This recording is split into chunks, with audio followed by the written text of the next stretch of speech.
Hi guys, welcome back to my channel. So in this video I am going to discuss about what is semantic interpretation.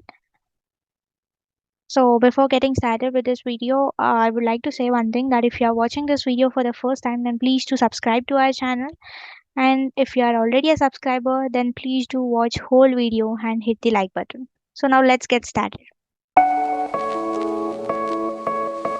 Okay, now let's discuss what is semantic interpretation. So, semantic interpretation is nothing but you are following a particular process in order to understand the meaning of that particular sentence. Okay. See, in the first point, I have said that semantic interpretation is a large process as it involves various components.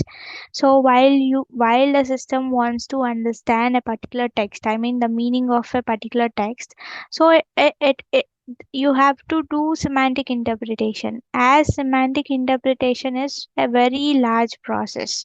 So what components it involves is, first you have to represent that particular text either in the form of graph or something, and you have to feed that particular representation to that computer. So what this computer will do is, it will do some operations on that particular representation. It will do some operations. Why it is doing that operations? In order to understand that particular language or that particular text. Okay.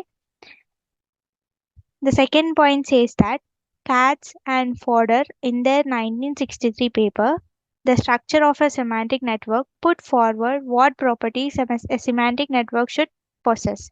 See, before these two people, there is one other person named Chomsky. He introduced the structure, I mean the semantic theory, but he did not give the whole theory in it. He did not mention the whole theory. I mean, he missed some of that theory. So what these people done is, they have found that Chomsky has missed some theory in it. So they have found this paper, The Structure of a Semantic Theory. They said that the semantic theory should possess some properties. It should have some properties. And what are those properties? You can see here. There are four properties here. So we will be discussing every one of the property.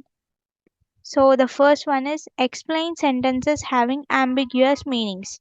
See, what is mean by ambiguity? Ambiguity is nothing but the same word which is having different meanings. So for example, you can see this particular text right here. The bill is large. So in this particular sentence there is a word called bill. So the bill is having two different meanings. The first meaning, it can be a bird, and the second meaning is it can be money, right? So in this particular sentence it is having ambiguous, right? So you have to explain this kind of sentences. So how we are going to explain this kind of sentences? So in the second point you can see that resolve the ambiguities of a words in context. See, in order to resolve this ambiguity, you have to enlarge this particular sentence. I mean, you have to add extra sentence to it.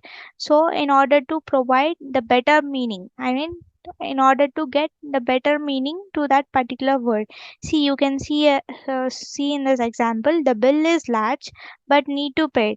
So, you can clearly understand that you have to pay that. What you have to pay? You have to pay the money. So, you can conclude that you have this bill stands for money, not bird, right? So this is how you are going to resolve the ambiguities of that particular words. Okay. Next thing, identify meaningless but syntactically well formed sentences. See, there are some sentences, they are syntactically correct. I mean, they are following some rules while formation of the sentences, but they are meaningless. See here, one of the most famous example that is given by Chomsky is colorless green ideas sleep furiously. See, this sentences is formed, well formed syntactically. I mean, it is following some grammatical rules. It is the syntax is correct for that particular sentence, but it is meaningless. There is no meaning this for this particular sentence. Okay, so you have to identify these kind of sentences in a semantic theory. Okay.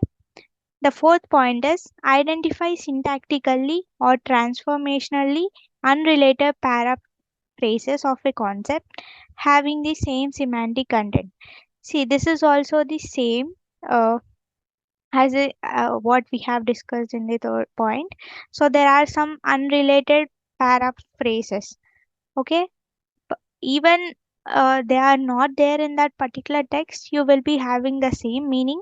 Even they are in that particular sentence, you will be getting the same meaning. So you have to identify those unrelated paraphrases in that particular concept. Okay, see, the next thing is, what are the requirements in order to achieve the semantic interpretation or semantic representation? So, I mean, I have discussed here, right? What are the components of this particular interpretation? These you can tell these are the components of that semantic interpretation, or either you can say that you have to follow the particular process, right? When you are doing semantic representation, so this is the process for that. The first thing is you have to identify the structural ambiguity in that particular sentence, and then you have to find the word sense, and the third thing is you have to do entity and event resolution. And the fourth thing is you have to do predicate argument structure. And the last thing is you have to do meaning representation.